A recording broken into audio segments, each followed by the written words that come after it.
It's my privilege as the chair of the ALLLM Executive Committee to welcome everyone who is here now and who will be coming into this webinar, Hot Takes and Trends in Theological Education. I'm not going to say much because I want to leave plenty of time for our two presenters, Helen Blier and Deb Jin, but I will invite my colleague, Stephen Fetter, to open us with a prayer. Sure. And some other housekeeping. Yeah, no, I'm happy to do that. And just before I jump into that, I see Tay has his hand up and now he's not at his desk. So maybe when he gets back, we'll find out. Did you have a question, Tay? Welcome.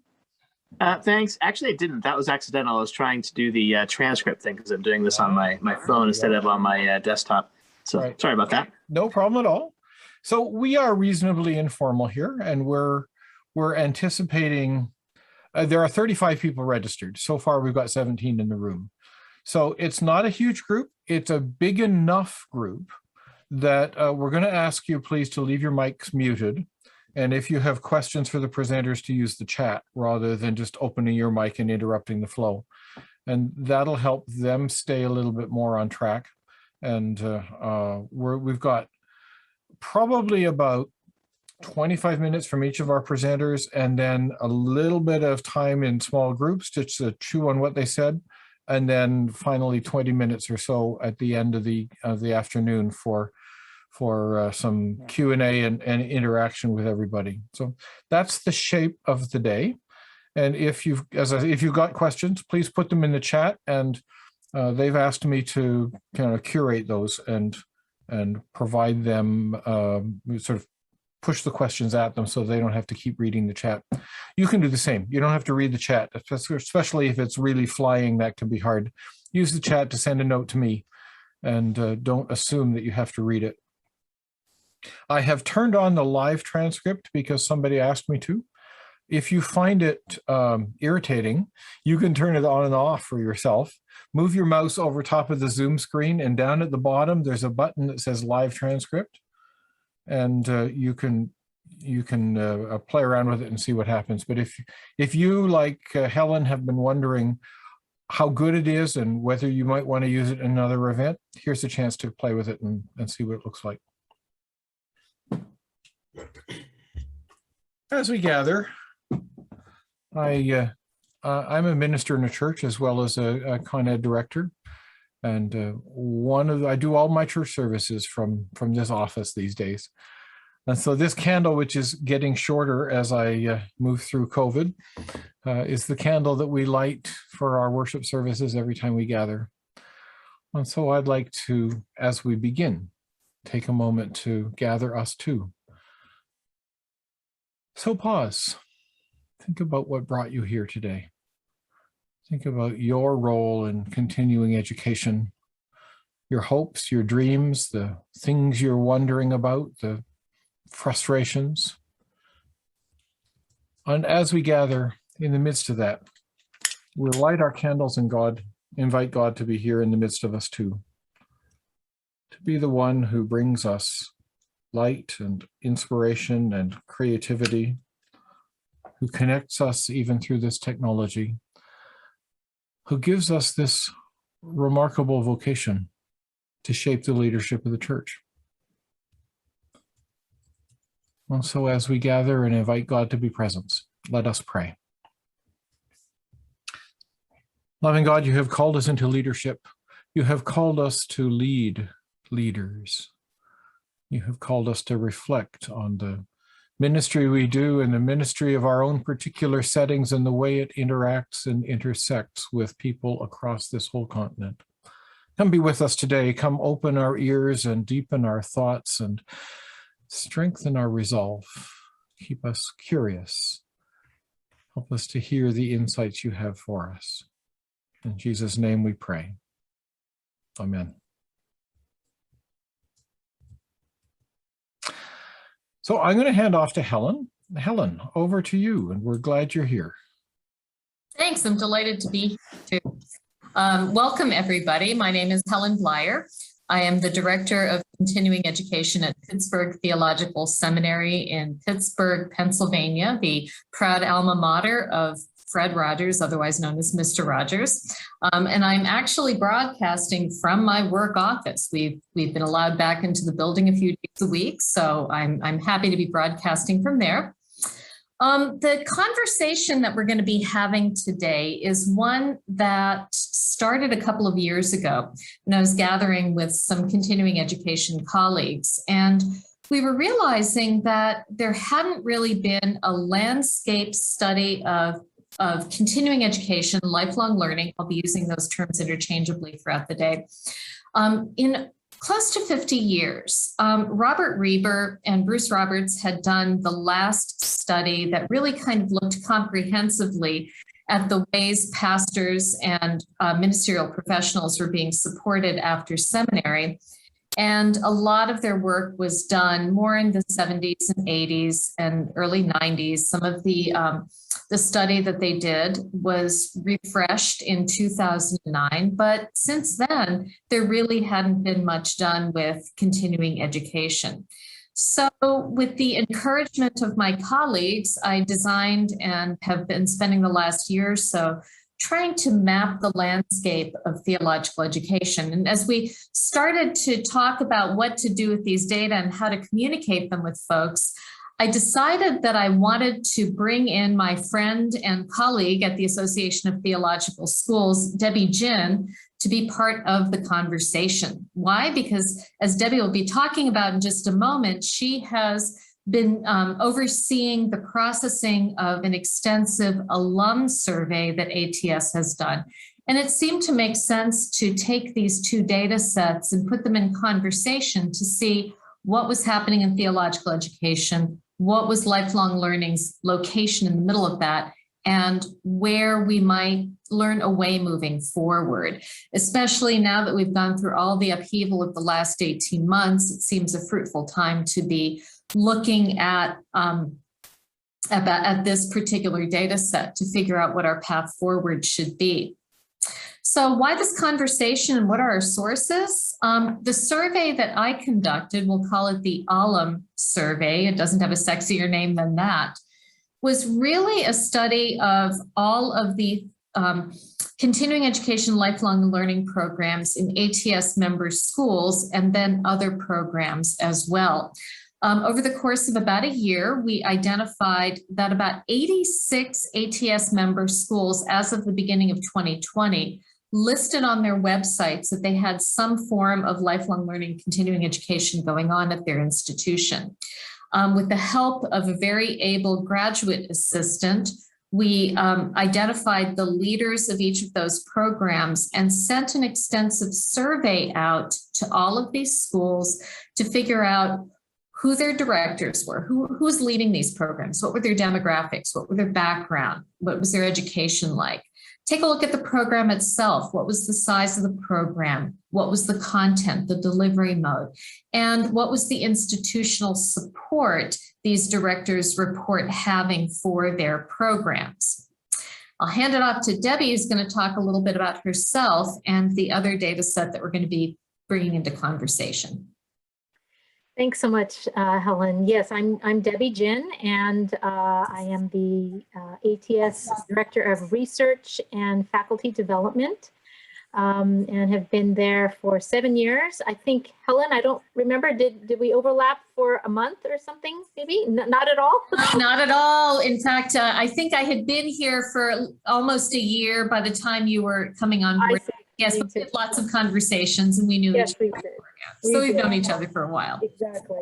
And I came from ATS from an ATS member school, Azusa Pacific University or Azusa Pacific Seminary on the West Coast. So I'd been in California pretty much all my life and then moved out to Pittsburgh. And so that was a little bit of a culture shock, but we have really grown in love with the Four Seasons and especially all the nature that we get to enjoy here.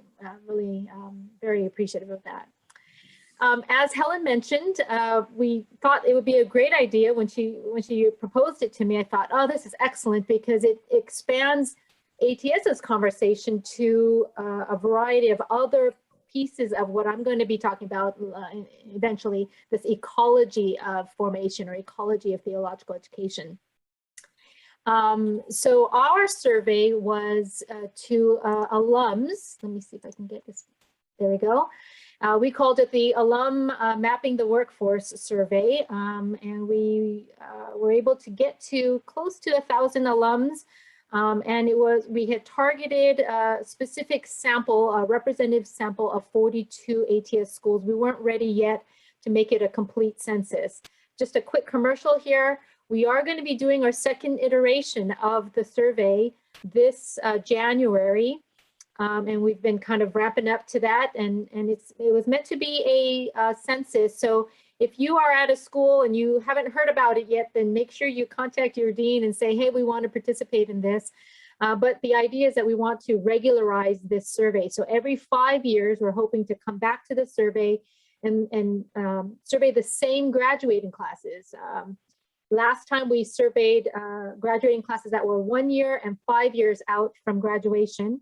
And then hopefully we can then start to, as we regularize this survey, we'll get longitudinal data to see how trends have, what the trend lines are and how things have changed for the same graduating classes.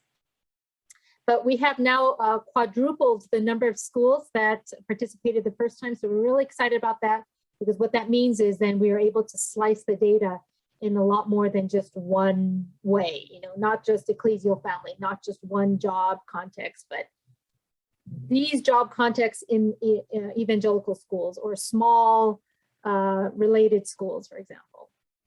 So what we were looking for, kind of overall, what the reason we did our survey is it was part of the Educational Models and Practices Project. Some of you may be familiar with that. It was a large initiative, and we wanted to find out, it was a component of that, we wanted to find out first, where are all of the graduates going? Where are they working now? What kinds of relationships do they have with these organizations? And then secondly, is there a good alignment with their education and what is being expected of them now in their jobs? So that alignment piece was very important to us. So we're going to be doing it again this January, but that is generally speaking what we were looking for. We asked questions specifically about their jobs and their vocational contexts. We asked questions about what their employers required of them, both in terms of the degree that they earned and additional certifications. We asked, what do you as an alum, what is in your role in your organization, what are your needs? What do you rely on? What kind of competencies, et cetera? So that's kind of an overview.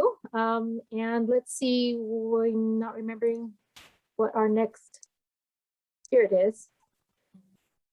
All right, so we thought we would start with what we're seeing. Helen, did you want to introduce this, or are you good for me to? Well, just to give an overview of where we're going, each of us will be talking about what we saw in our data and putting that in conversation. And then we'll be talking about where theological schools and lifelong learning programs are both hitting and missing the mark. So we have these graduates, these people who are doing professional ministry out there doing this work. And then we've got these lifelong learning programs, many of them in theological schools, who are intending to serve this audience.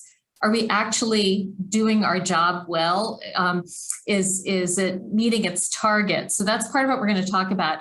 And just to let you know, reminder for those of you who got on a minute later than Stephen's little housekeeping introduction, please put your questions in the chat pod. We're going to keep a running look at what the questions are. And at the end, we're going to have some substantial time for processing, asking what are the big takeaways and what are some of the questions elicited. So over to you, Deb. Great, thanks, Helen. All right, so what we saw in terms of our alum survey, the ATS survey, we asked the question about where they're serving. We found a wide array, no surprise, of jobs and vocational contexts.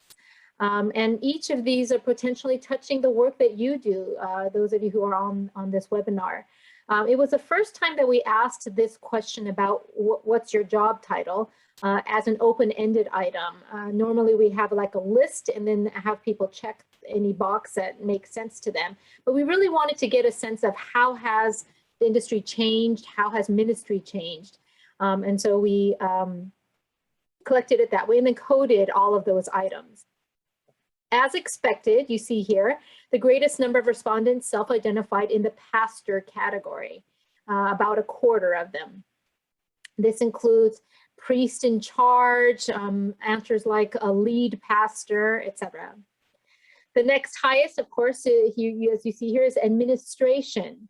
And that included responses like executive director or administrative manager or project coordinator. And for that particular item, for responses here, when we were coding, we really needed to look at the job context because that made a difference in terms of how we were coding. So I thought I'd show this to you. These are how it distributed. Specific vocational context for those who answered in administration. You see how frequently education was named.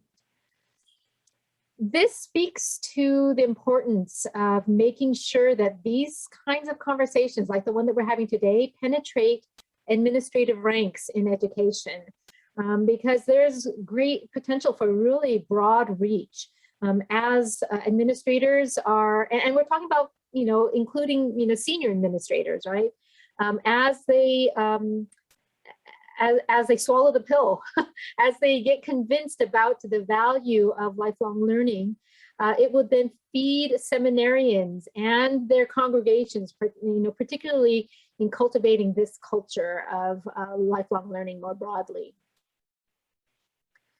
The third highest you see here is other ministry staff, and that was kind of an other category for ministry. And so let me kind of break that out for you as well. The top is formation, and that included responses such as faith formation, adult education, discipleship, spiritual direction. And then you see it goes from there. A quick mention about the first graph that I showed you. If you put together pastor, associate pastor, other ministry staff, and you combine all of those, that amounts to about 47%. So that feels like a big number, but really then you have another nearly half of those who responded that have a variety of other titles, and yet they think of themselves as being involved in ministry. And this is similar to what we've been finding in the GSQ, the Graduating Student Questionnaire, that kind of notions of ministry, definitions of ministry, even job titles associated with ministry are really expanding and changing. So that's an important piece to the rest of our conversation.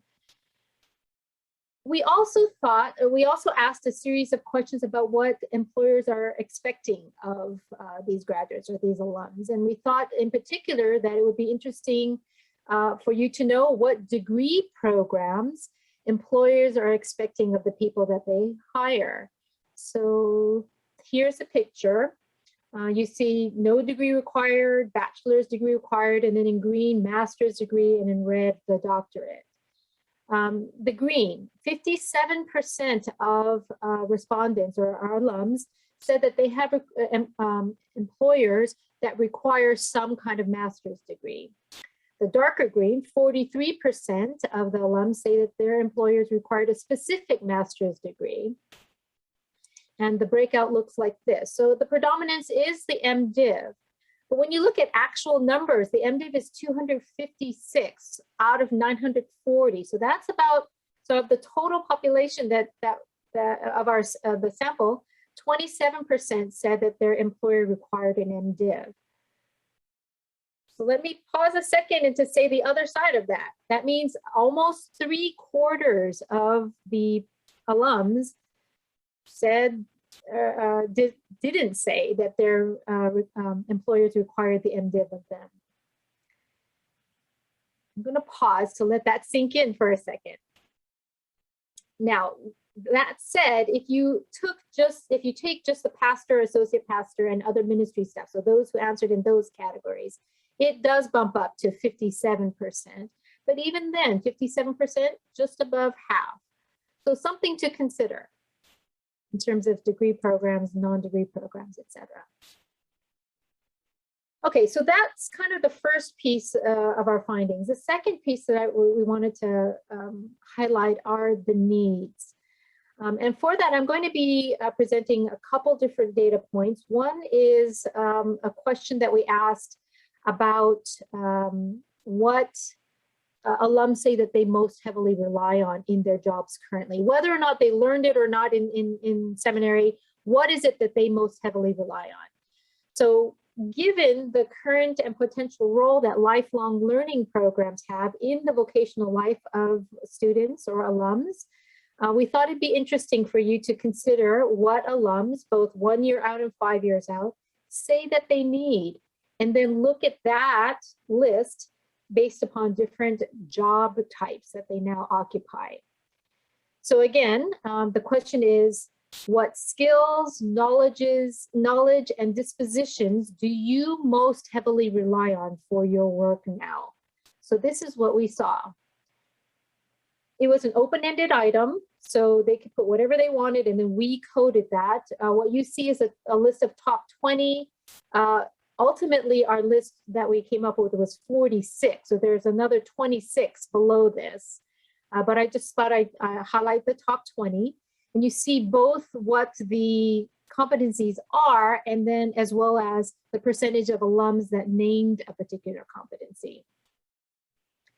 So looking at the top half, the top 10, you see that some are expected, a couple are not expected. We were surprised to see finance come up there. And then if you look at the bottom half, the rest of the list of top 20, you see some soft skills, you have navigating and understanding organizational structures. You've got some specialized skills. As I said, what I thought we would do is we take a look at the list and compare it to different job types. So I'm going to put that up here in the corner so that you can use it as a comparison.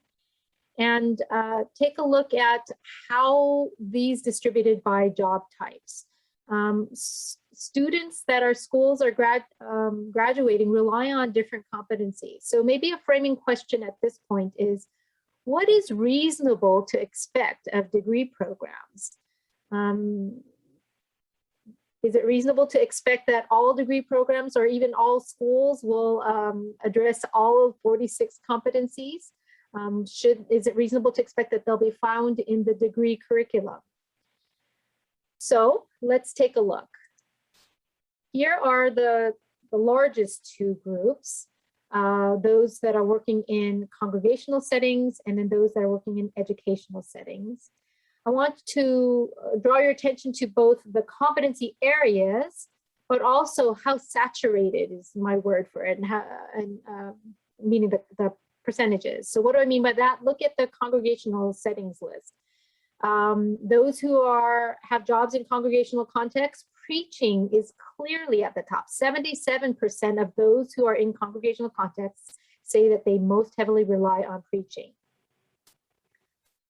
Comparing that to the education list, communication skills maybe is kind of a parallel to preaching, but you see how it's far lower, and it's 27%.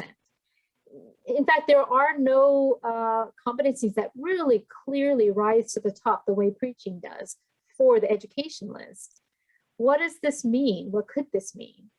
Could it be that education is comprised of a wide variety of subcontexts? Maybe that's why. Maybe that's why we've got such a diffuse distribution.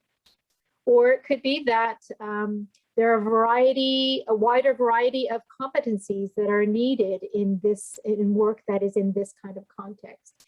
In fact, we just did a series of leadership studies at ATS where we looked at 6 different leader roles within ATS schools, presidents, deans, student personnel administrators, CFOs, IT, senior IT officers. And without exception, what we found was when we asked them what has changed, what came out really prominent response or finding was my job has expanded. I have to do so many more things now. My job title has many different hyphens in it. And I think that's going to come out in Helen's, what she presents in a moment here. So maybe there's something to that. That's why you've got such a wide range of competencies there and nothing coming to the top. We also thought it was interesting to see that finance came into the top 10 for those working in congregational settings, but not so for those in educational settings. In fact, it came up as 18th there. So those were our two largest contexts. I'm going to give you three others just for comparison's sake. These are some smaller groups. Healthcare, meaning counseling, social work, chaplaincy, faith-related. So these are non-congregational faith-related contexts. And then community service, which included nonprofit, relief work, employment coaching, city planning, etc. Just a quick note here, and then I want to pass it on to Helen, is you can see the kind of the character of the work really is reflected in their top 10, the differences in the top 10 lists. All right, Helen. Just before we do that, wanted to jump in because there's a couple of questions there that I wanted to ask have come up in the chat. Just remind us again what year your survey was done, Deborah. Is this current stuff? Oh, I'm sorry. Yes, it was in 2017. So we'll be launching the next one in 2020. Okay, so pre-pandemic is what you're telling me. Yes, it was pre-pandemic. Yeah. Interesting. Thank you. And Andrew's asking, what do you mean by Bible? Does that mean Greek, Hebrew? Is that different categories? What's involved in that? Right. It was New Testament, Hebrew Bible, languages. We may have even, I'm not remember exactly right now, but we may have even put in biblical theology in there. Right. So those are the main areas. Perfect. Thanks. Kathy has an interesting comment, which we will probably get to at the end of our event. So I'm just going to hold that, Kathy, and turn things over to Deborah. To Helen, rather. Thank you. Thanks. So where are we hitting and missing the mark? As we're looking at what our graduates from our institutions are actually doing, and we're thinking about our own programs and wondering what it is that we need to be doing to serve these folks well. A couple of hot takes that we can take from this is, number one, there are a lot of really different things people are doing with their degrees, aren't there? We can no longer assume a fairly straight line between getting an MDiv and then going and leading a congregation someplace. There are many, many different ways people are construing ministry. Another hot take is the fact that we're probably going to be seeing some more shifting in the next survey that's done. I'd be interested if we had more time to nerd out over these data, how many costume changes, how many different jobs people report over the expanse of a lifetime in ministry.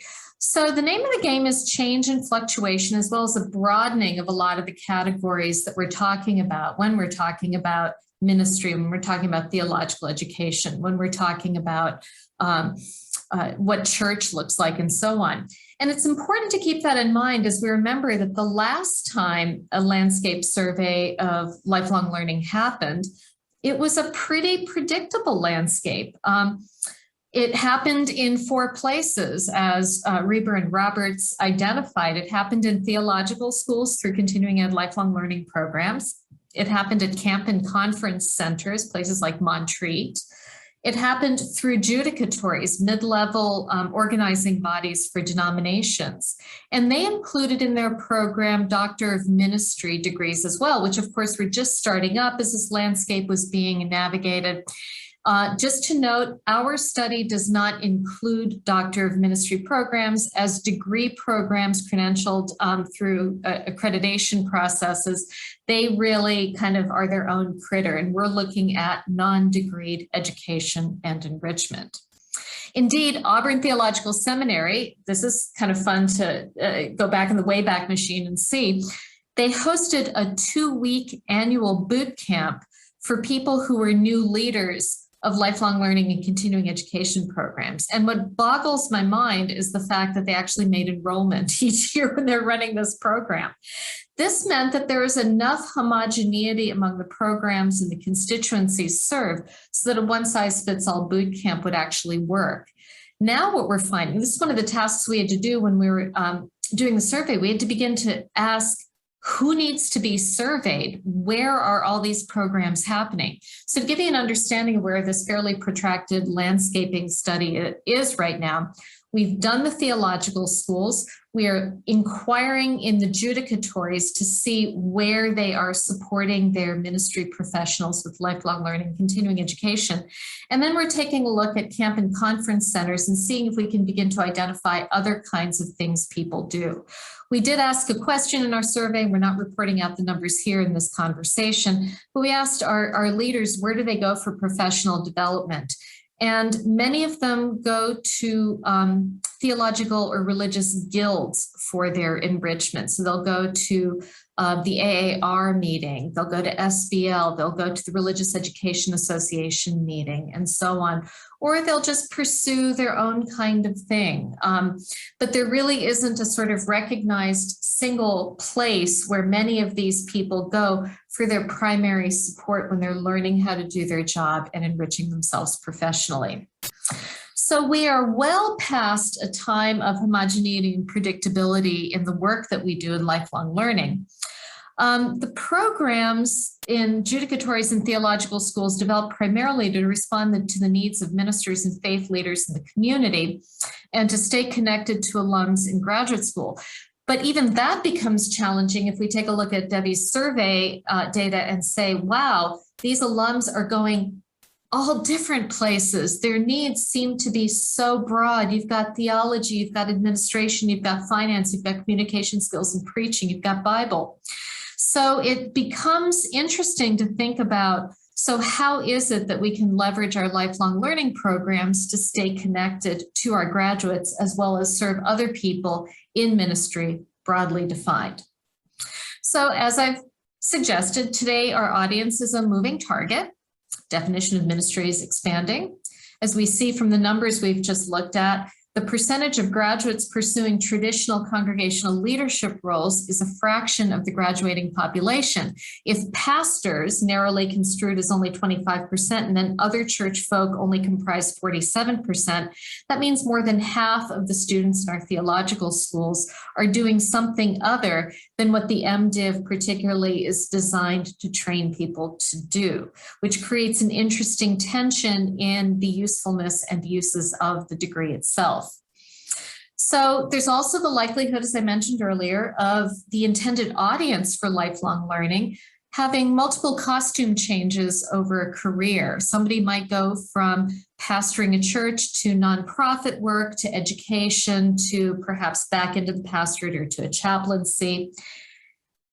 And if that wasn't enough, the pandemic that we've just gone through for the past 20 months has accelerated the pace of all of those changes. So what had already been a kind of trend happening over a couple of decades has just sped up exponentially due to the pandemic. At the same time, I find the primary word of hope to be that lifelong learning continuing education programs are uniquely situated to be really nimble and responsive to changing times, to shifting contexts and needs. And they can be a leading edge to help larger, less nimble and flexible entities like judicatories, like theological schools, learn what their populations need and learn how to respond effectively. If a good feedback loop is created within an institution for the lifelong learning program to feed information, data, and insights back into the larger institution. So my big question is, when we're asking whether we're hitting or missing the mark, are our programs, the lifelong learning continuing ed programs, exercising this nimbleness? Do they appear to be responding effectively to the needs of the constituents as we've seen them named and laid out by Debbie in our data? Are these programs perceived to be a crucial part of the theological school fulfilling its mission to adequately prepare and support its students as they graduate and move into ministry? And are these programs supported in tactical, concrete ways that help them do their work effectively? So let's see what the numbers say. Let's go to the next slide. Okay. Before I go there, just a couple little kind of reactions to what you just shared, Helen. First, this feedback loop, I think, is so important. We talk a lot about making that connection and making that connection intentional between the degree and non-degree programs. But, you know, sorry, I work at ATS, so I'm wanting to see that kind of closing the loop. And we don't all, it's not always there, is it? So thank you for saying that. Also, quick little addition, we added some, so this next iteration of the alum survey that we'll be launching in January, we added some questions related to the pandemic. Specifically things like what happened to your job as a result of the pandemic? Did you lose it? Did it change in some way? How about your organization? Did they have to close, or did they have to do something different? Did they have to downsize, upsize, whatever, and as a result? So be very interested to see the results, the findings from that. Absolutely. We added pandemic questions to our survey too. So we got some pretty good insight into how the pandemic has affected continuing education programs. And just to give a hint at what I'm going to be talking about, I was surprised. It was not going to be, which is actually really good news, because I was, I can be kind of a Debbie Downer with this stuff. Sorry, Debbie. But what was surprising was that many of these programs were thrust into a situation that demonstrated just how useful and important they are for the graduates and for the institutions themselves.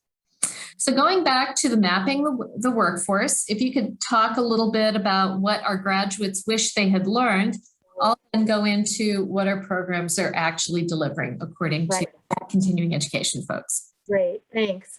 So I told you that, kind of this picture of needs that our alums have, it's made up of, first, what do they say that they most heavily rely on?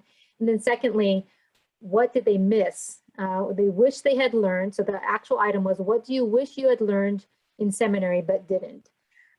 So this is the top 10 list, and I thought we'd just abbreviate it for now. And then again, I'm going to have you compare it to the different job types.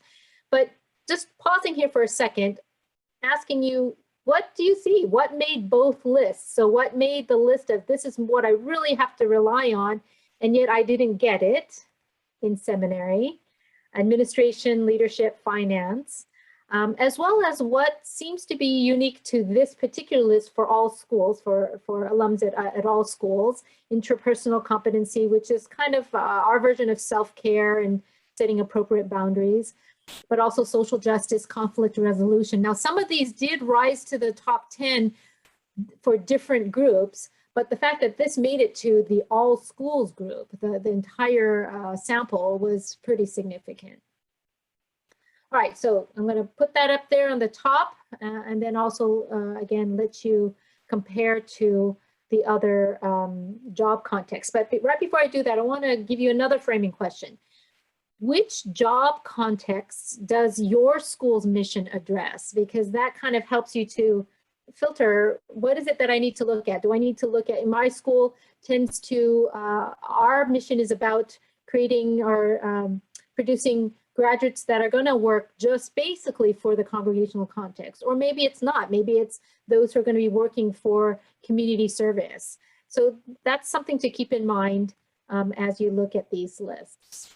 I should say that the word, the category none was either that they left it blank, so they didn't answer it, or they actually said, no, I really enjoyed everything that I learned and there's nothing else that I wanted to learn. So these are the first, the two largest ones, and then the three smaller ones that I pulled out.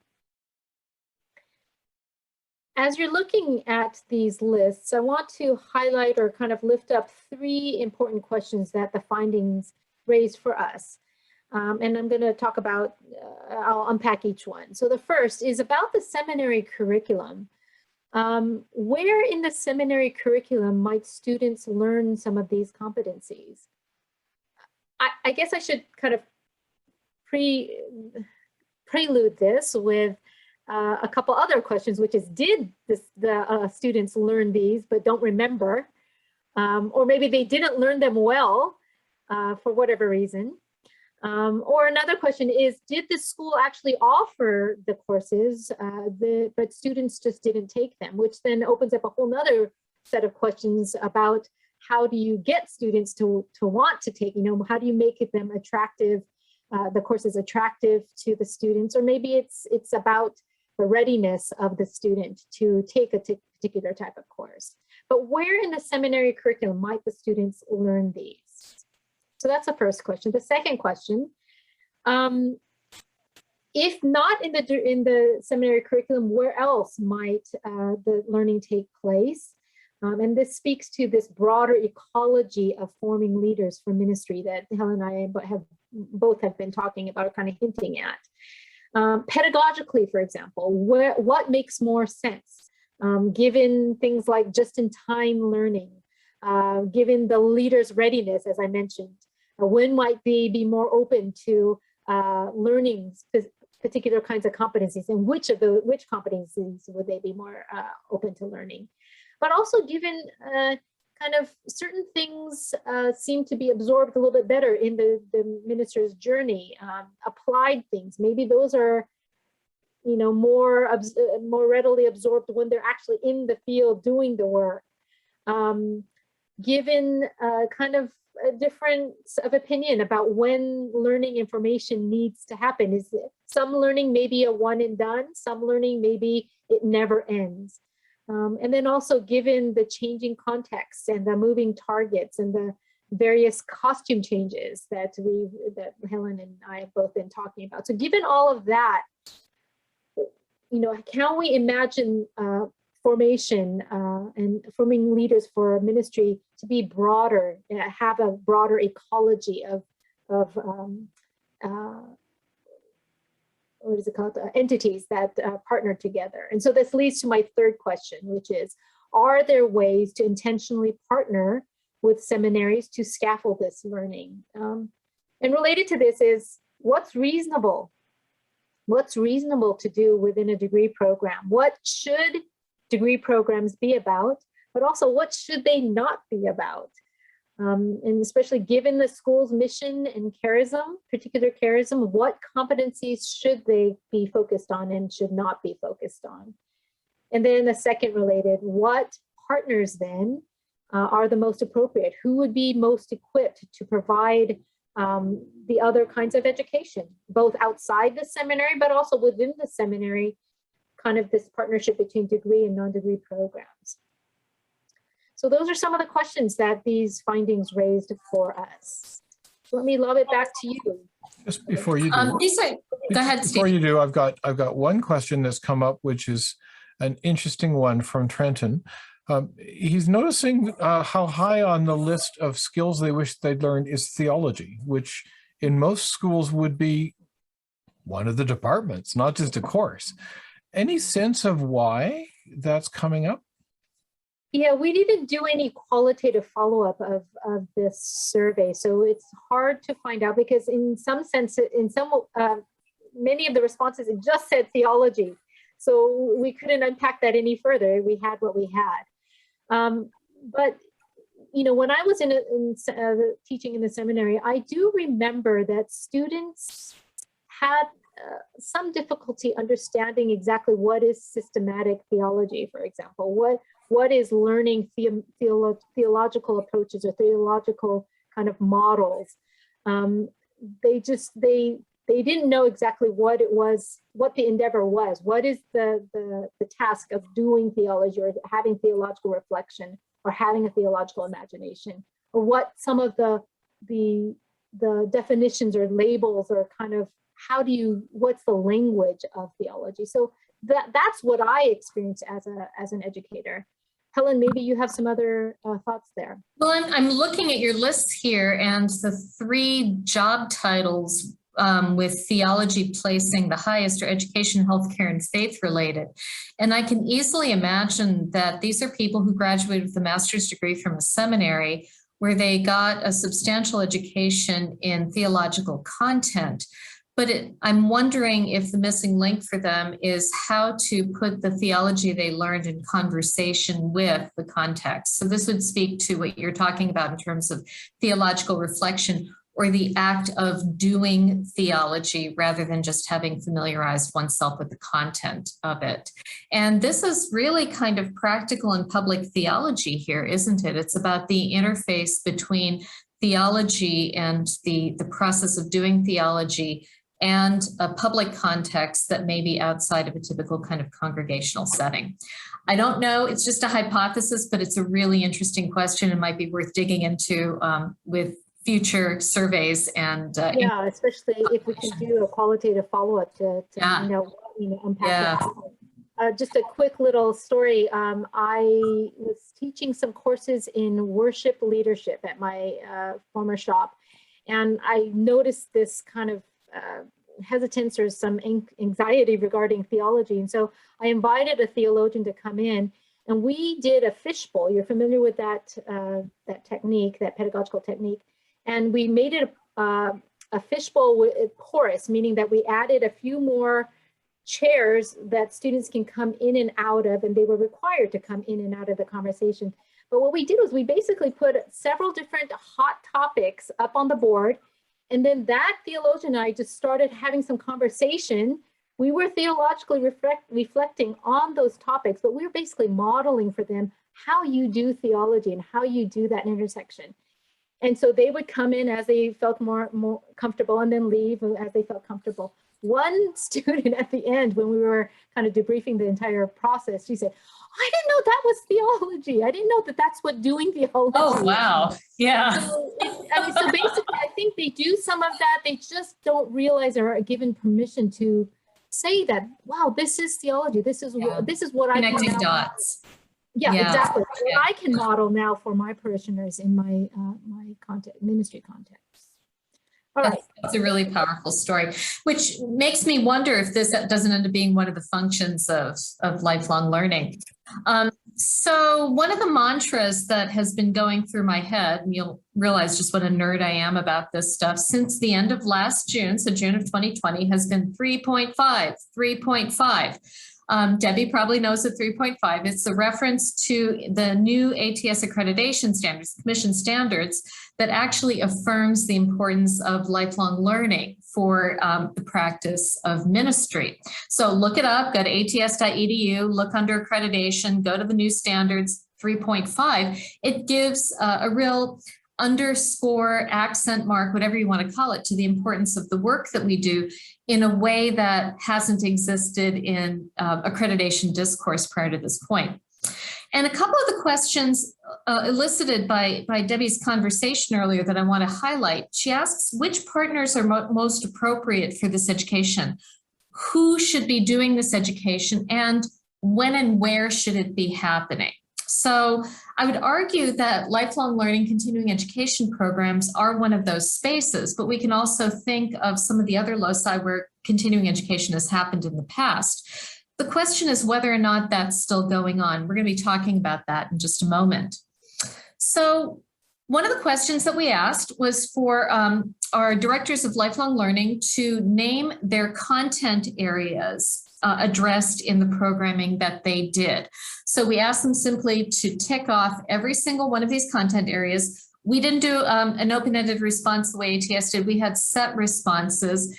And because we had a kind of small number of schools that we were dealing with, we can kind of dig into their calendars and get a sense of how they're understanding a catch-all phrase like leadership development, theology, spirituality, and so on. So a couple of things to point out here. Big question I want you guys to be mulling over as we're going through this is, are these programs, these lifelong learning programs, aligned with the perceived needs that we saw from our alums? Well, the answer is yes and no. What's interesting to note here is that leadership development does appear at the top of the list in terms of nearly all of the programs addressing issues of leadership development. Anecdotally, so leadership development is a broad topic. Most of the programs that we were able to observe through the websites of these schools showed that they were addressing primarily clergy leadership and problems or identity issues dealing with the vocation of pastoral practice, primarily in congregational settings, which, as we saw in the survey, is either 25 or 47% of the alum population, depending on which number you're looking at. So the pre-scan of the programs that we did before distributing the survey shows that very few, if any, of our inquiring schools are dealing with the primary topics that alums are saying they wish they'd learned. These competencies around the soft skills of communication or finance or HR, how to do the tactical work of organizing and managing the context where they find themselves and communicating effectively within those contexts. Not many of our schools are offering robust programming in these areas. In fact, if you take a look at the rest of the list here, theology, spirituality, pastoral care, Bible, and then special topics includes things like Christian education, ethics, public theology, practical theology, preaching. This pretty much maps on top of what the seminary curriculum already is. So it's as though the dominant mode for establishing a lifelong learning continuing ed program is to extend the existing curriculum in non-degree ways out to a larger population. So it's more of the same, which leaves one to wonder the degree to which creativity and nimbleness are actually being exercised by these continuing education programs. So looking back at the professions that are pursued by graduates with this very broad understanding of ministry, and I would add the kinds of vocational identity questions that come with making those shifts in a career, would these people find a home in your program?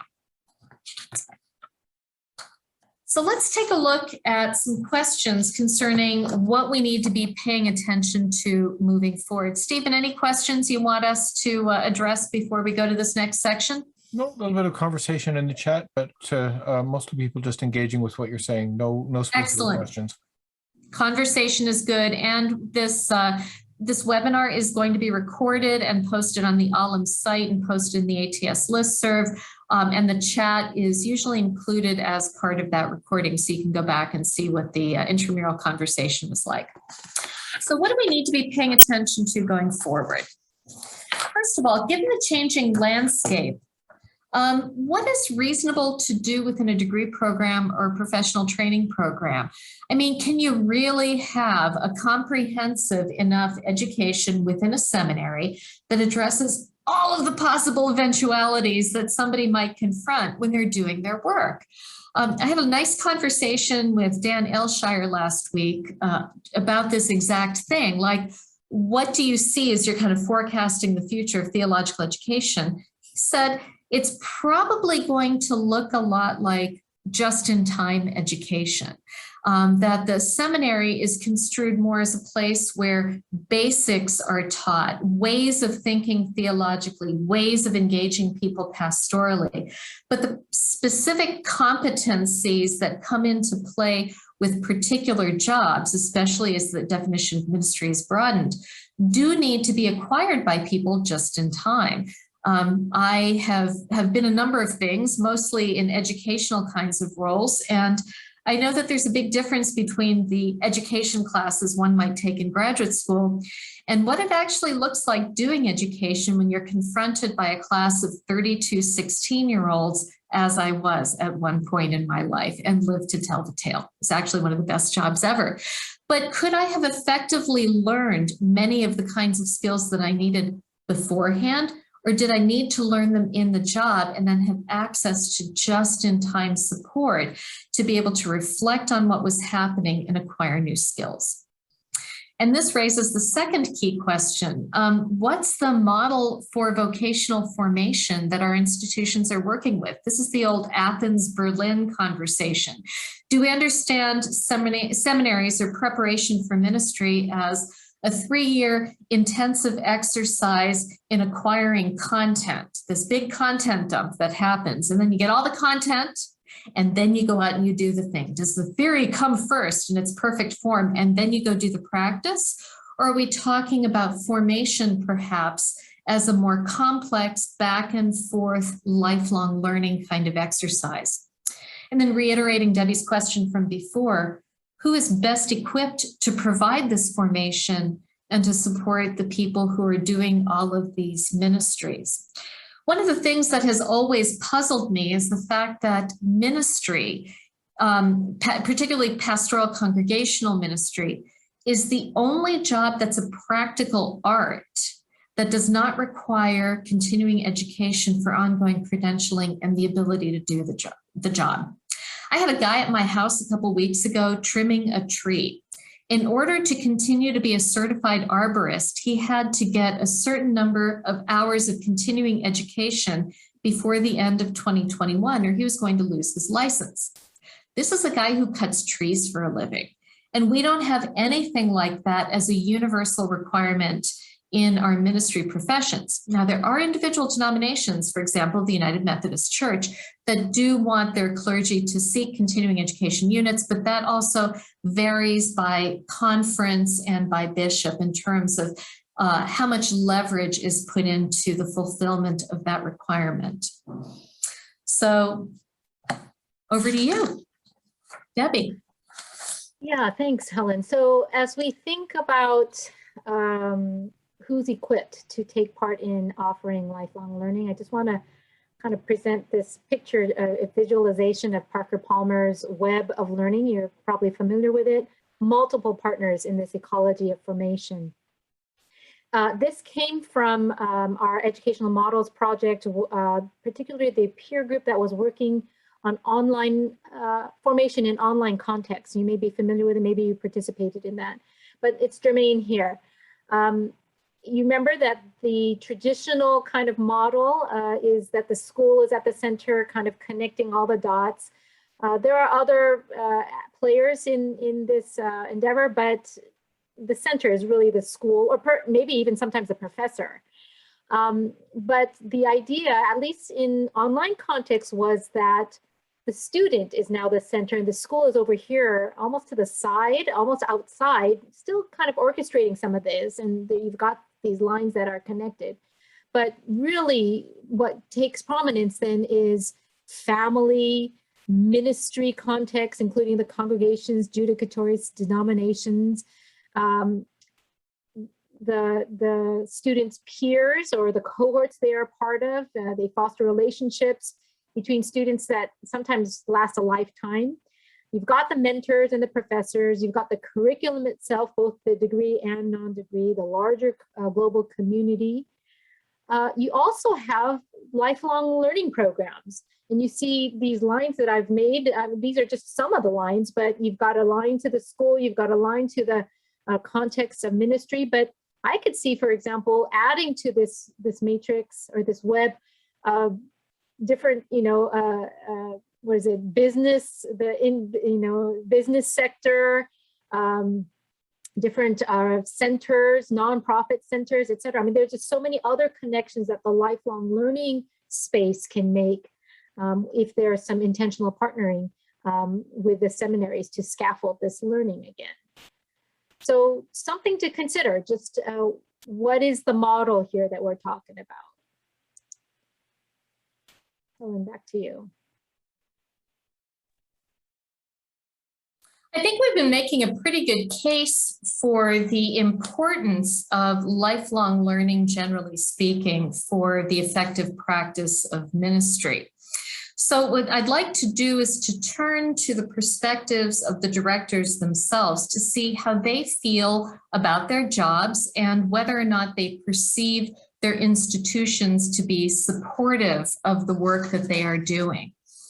So we asked them to rate a number of statements on a 1 to 5, strongly disagree to strongly agree Likert scale, asking them about the perceived institutional support of their work and their own personal perspectives on the importance of this work. So let's throw the institutional responses up first. So we asked questions like, whether or not they are included in decisions at their institution that affect their area of work, whether or not their organizational leadership affirms the importance of their work, if lifelong learning is integral to the mission of the organization and is reflected in key documents. Now, if you just sort of squint a little bit and know that the further right on the scale something goes, the more in agreement our respondent was, you can see that there's a difference between their personal perception of the importance of their work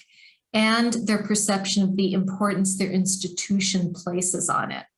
So we asked about their perspectives, but then we also, as we'll see in a moment, asked about the concrete ways that an institution can demonstrate support for this work through things like staffing, funding, supporting professional development, sabbatical, other things that are used to refresh and renew the vocation of the leader of that area, and so on. What we did, and it's also important to note that whenever you use one of these 5-point scales as a quantitative measure on these surveys, people tend to respond more positively than they might feel in reality. There's a bias towards positive responding because, well, the folks who run these programs just tend to be really nice. You know, they don't want to say bad things about their employee. Well, you know, my institution kind of supports me. In general, if you're seeing things that are below a 4, which is an agree measure, that means that they've got some problems. That would be between a neutral and a kind of agree. What we do see is that many of the people who lead these programs do feel very good about the work that they're doing. They think it's important. It aligns with their sense of vocation. They feel satisfaction. And what I thought was interesting was that many of them identify that lifelong learning really is the future of theological and religious education. The last one, when I asked them if they have concerns regarding the future of this work at their organization, they're kind of neutral and kind of disagreed, but none of them really enthusiastically said, no, I am absolutely confident about the future of my work at my organization. So let's go to the next slide. The hot take of all of this is that they're deriving more personal fulfillment than they feel institutional support, that they like what they do and it's fulfilling, but the institution doesn't appear to be mirroring the director's sense of the importance of the work. This is also reflected in the kinds of comments people made when we asked them an open-ended question of, where do you see your program in 5 years?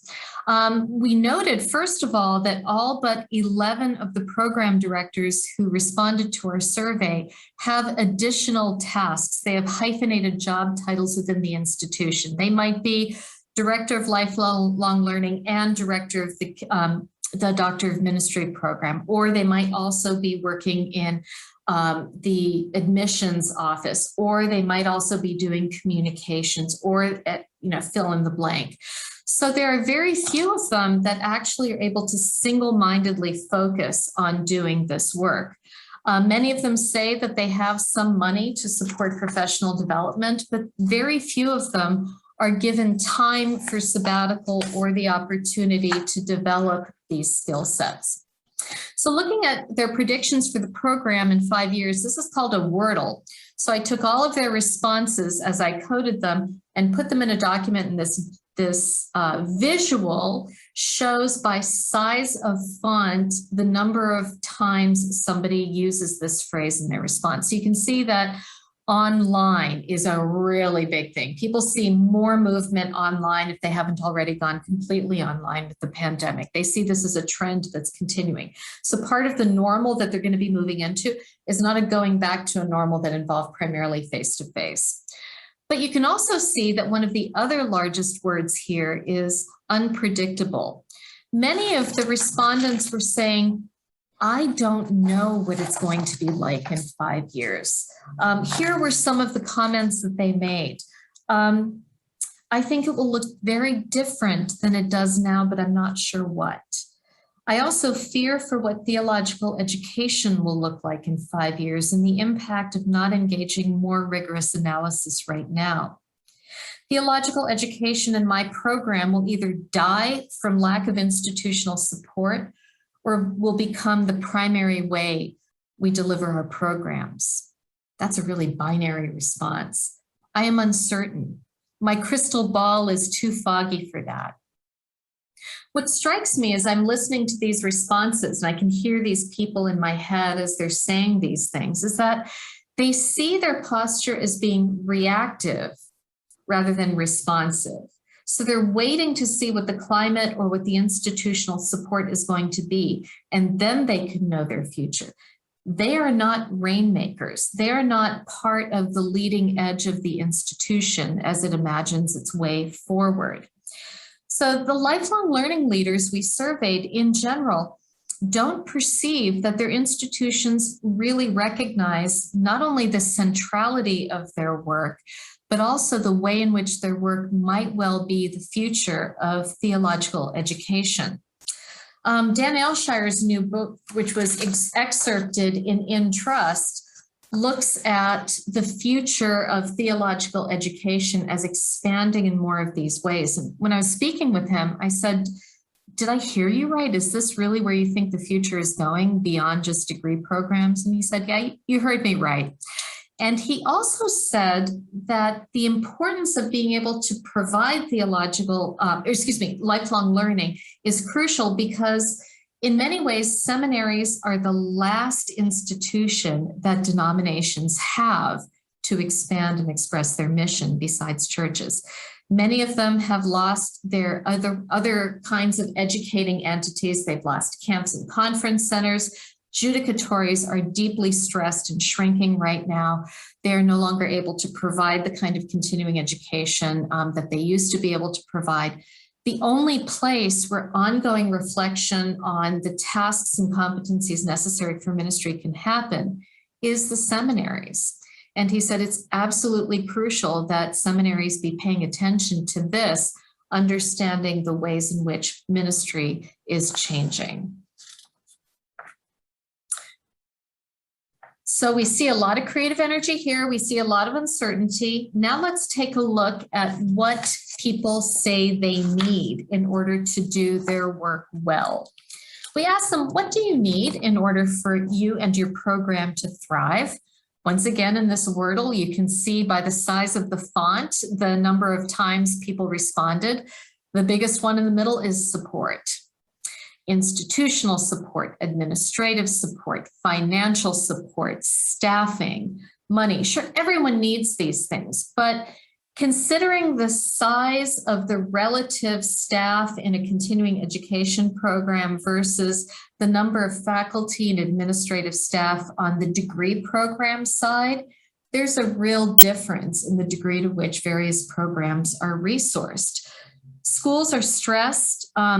Intended constituencies don't necessarily have money, and yet most of these folks are saying that the primary source of income, the funding that they have for their programs, comes from fees from people who have fewer and fewer dollars to spend on professional development, and from institutional support from institutions that have less and less money to give to these programs. So it becomes easy to understand why many of these leaders of lifelong learning feel some stress.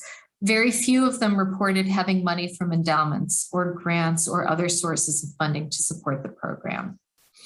In terms of just a general idea of how well staffed the programs are in schools, the largest response we got was that there's 1 to 2 staff members in continuing education lifelong learning. That was 23 of our respondents. The next would be 1 part-time staff person. That would be 17 of our respondents. 16 of our respondents reported having 3 to 5 professionals, and only 4 of our programs reported having more than 5 people in their area of work. Considering the number of people they touch through those programs, these are extremely lean programs running on shoestrings with minimal staff doing really crucial and important work. So we are at a place now where we have some questions to ask about takeaways. What are our thoughts? Stephen, what do you think? Do we have time for a 5-minute breakout for folks to identify a couple of hot takes they might have and then come back and put them in the chat? What do you think? Well, we are a little over the time that we had planned for that. So I think what we'll do instead is just invite people to use the chat. And we'll start in the chat with what was the biggest surprise in what you've heard? And is there anything that you would want these folks to talk a little bit more about? What's the biggest surprise, and is there anything else you need clarification on? We'll pick up those first, and then maybe go to how does this work out in your institution next. And let's take the PowerPoint down, because people will have an easier time seeing you if the PowerPoint isn't in the way. So Helen is capturing my questions, but so far I don't have any takers on that yet. Let me, while they're thinking about that, let me back up to a conversation that kind of got kicked off by Kathy. 45 minutes ago now. She says, a growing trend in corporations and education I've noticed in my job searching is the corporate use of educational associations or educators directly for employee education. And the purpose is to help employees feel good about their jobs for employee longevity. So it's not necessarily about just training hard skills or even soft skills. It's about building a sense of community, a sense of allegiance to the organization. She's wondering whether that's a piece of lifelong learning in churches that should be highlighted, considered, included as we think about lifelong learning. Just as the other questions come in, what do you think of that? It caused some interesting conversation in the chat.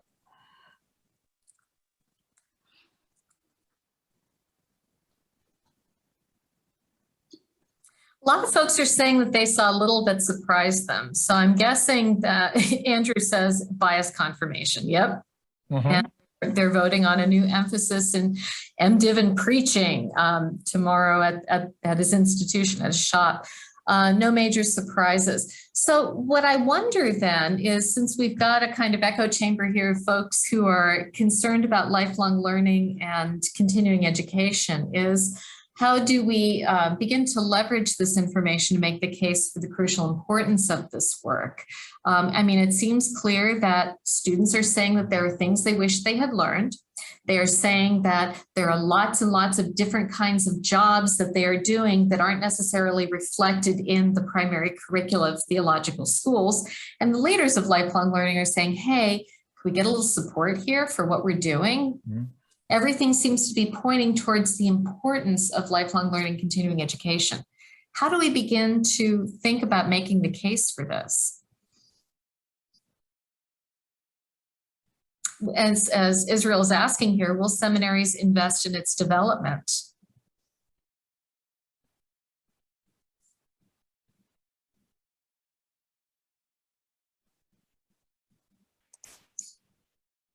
Helen, I don't know if we're gonna go back to our last slide about the takeaways, but one thing that I wanted to mention there is when you think about kind of when seminaries go through their curriculum revision, mm-hmm.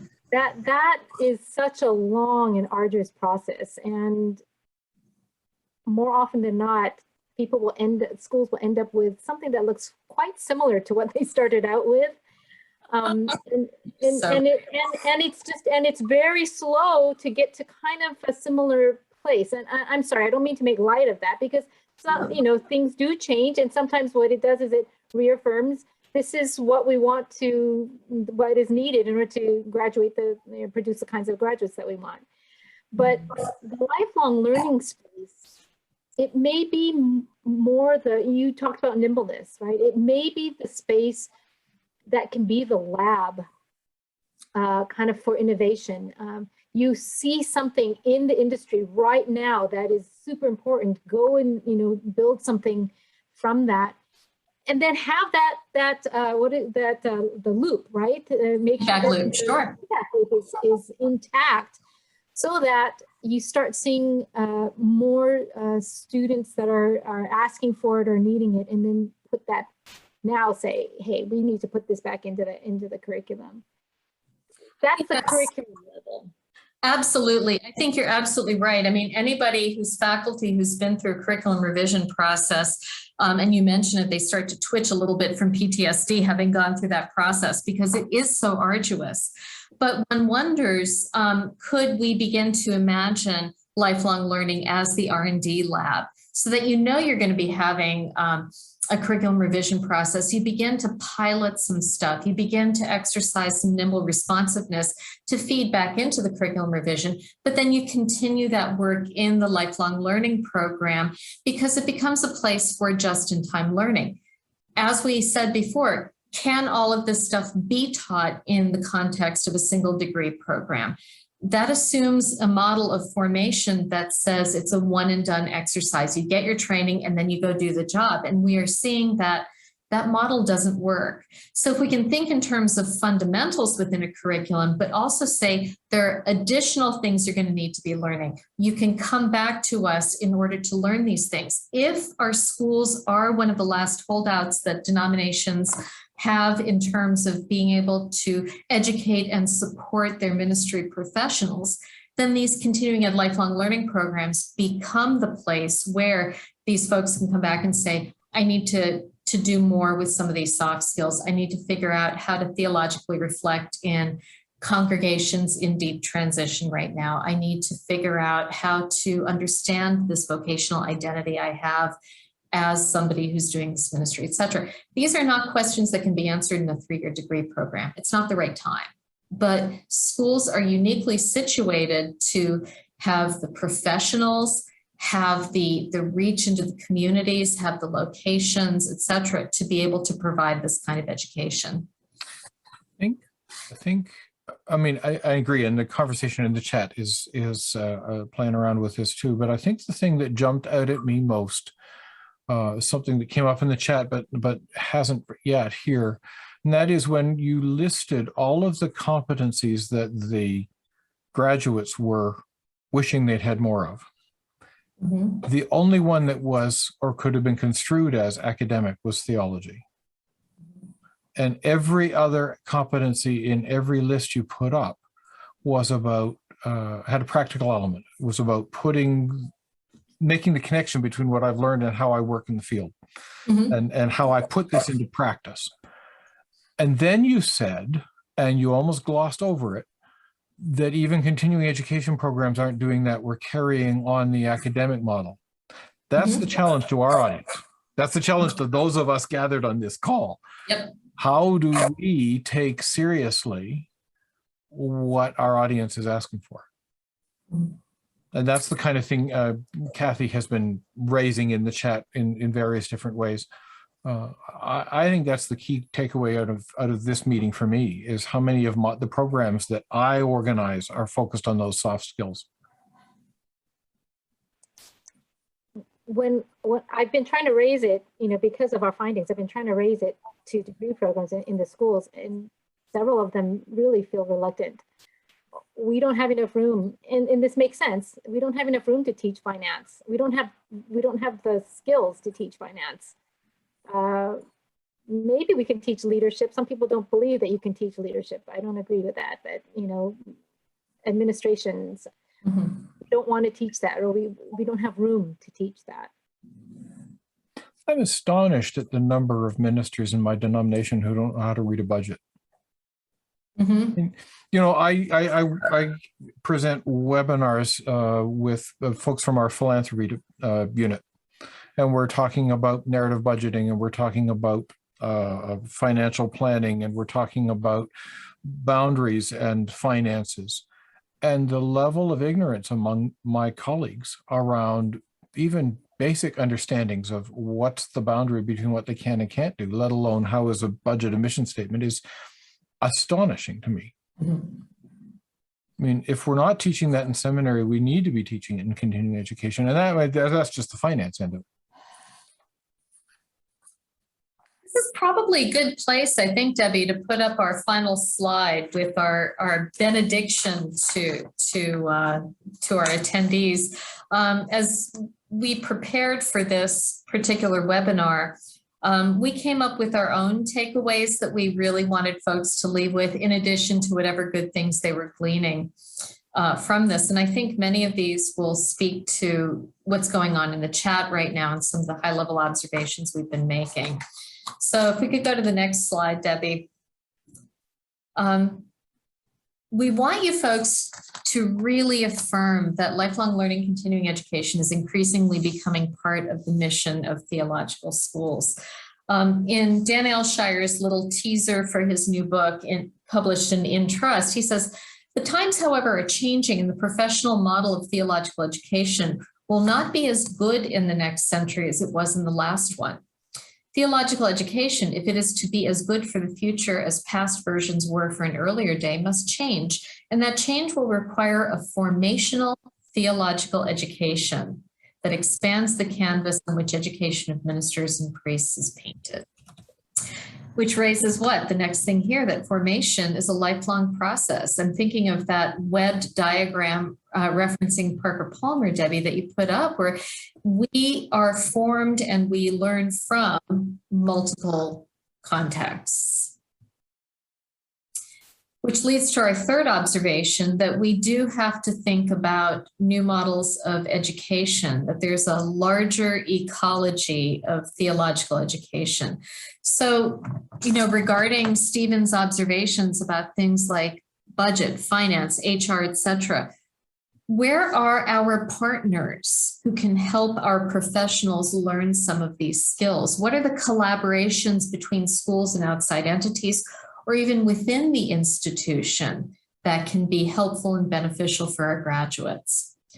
And last one is, of course, and this is a lesson we have learned pretty crucially over the last 20 months, the importance of being nimble, both ministry professionals and theological schools. Boy, did COVID underscore this. Debbie. Yeah, just a quick thought. You've said it all. You've kind of distilled what we've been talking about over the last several weeks. But on number 3, and maybe this is a question that I kind of, as an outsider from lifelong learning, although that is also my kind of my lens.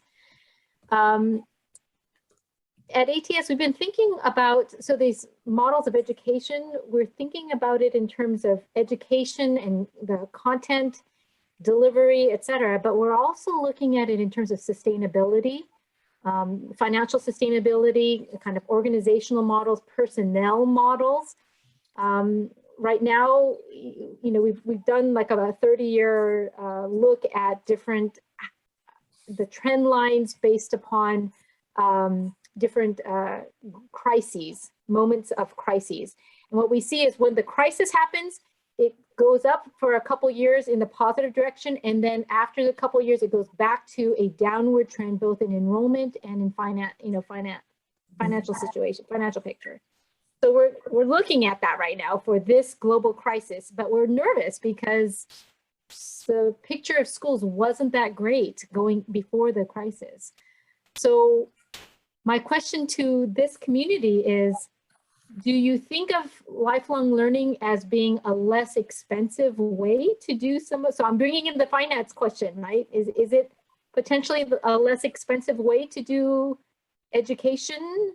I know it would be, at least right now, because it's fee-based, it's less expensive to the student, but would it be less expensive to the school, to the, given what the needs in terms of personnel that are needed for these programs, et cetera? And I don't mean to raise it right at the end here, but I'm so curious about that. And I think I'm wondering if that would help schools to think about lifting up lifelong learning programs a little bit more readily.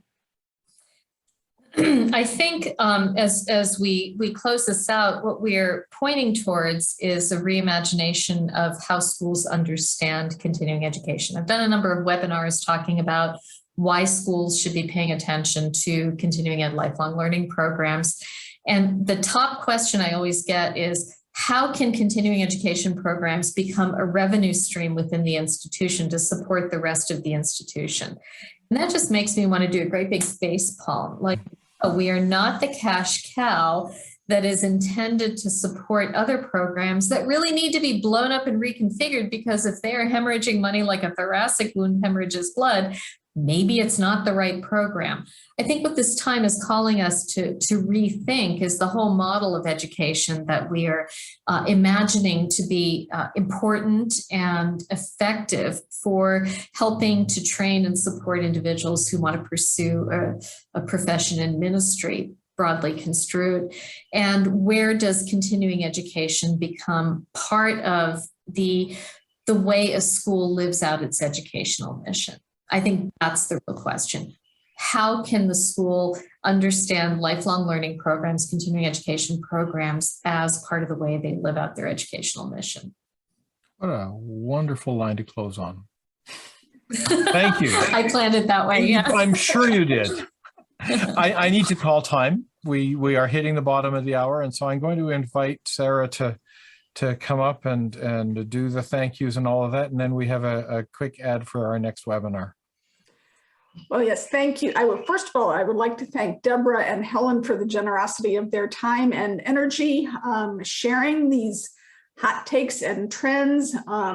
They've given us a lot to think about.